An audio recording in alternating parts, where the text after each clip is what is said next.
Pikmin 3. So we are down to like one or two Wii U games that haven't been ported. So Pikmin 3, the Wii U 2013 release, is getting a deluxe version.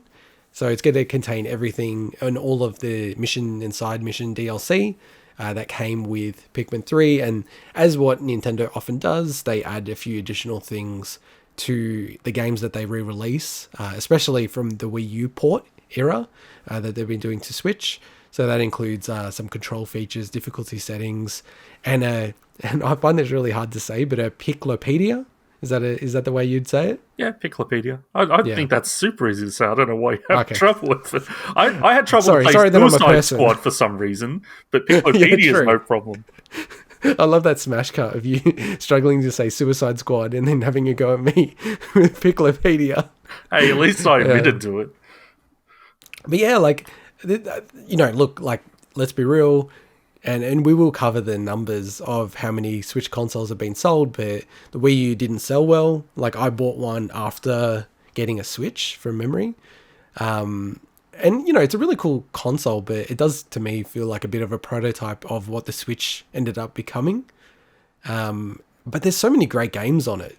So it was kind of always going to happen that Nintendo was going to start porting their games. But even I was surprised at how aggressively they've ported the games across from Wii U onto the Switch. They are determined to make people forget that the Wii U ever existed.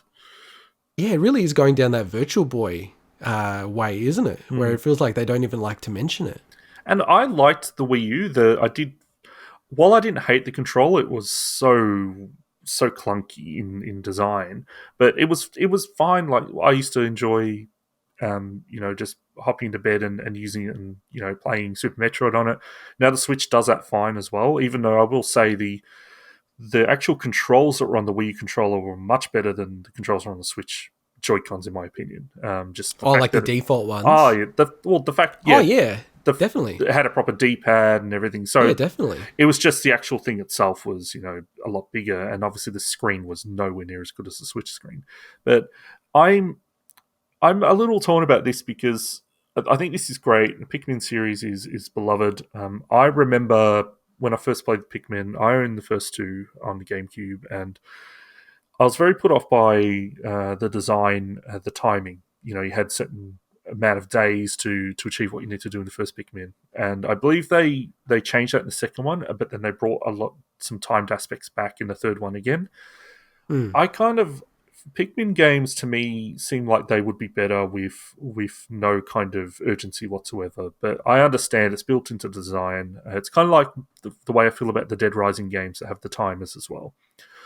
Other than Majora's Mask or Majora's Mask, however that's pronounced, is other than that game, I've never really enjoyed a game that has a strict time uh, to it. You've got to do things within an amount of time.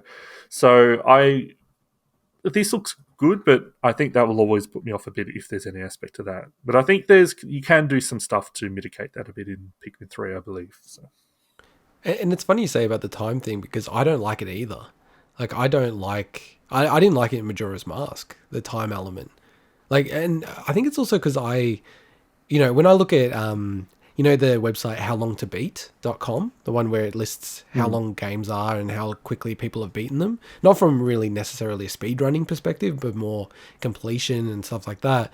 I'm always at the upper end in terms of spending way longer to complete stuff than most, or the average person, let's say.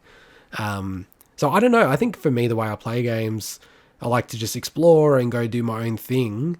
And yeah, games with a timer, generally, I'm just a bit like, ugh, I feel like this pressure or something all the way Mm. through, and I'm not really having fun, if that makes sense.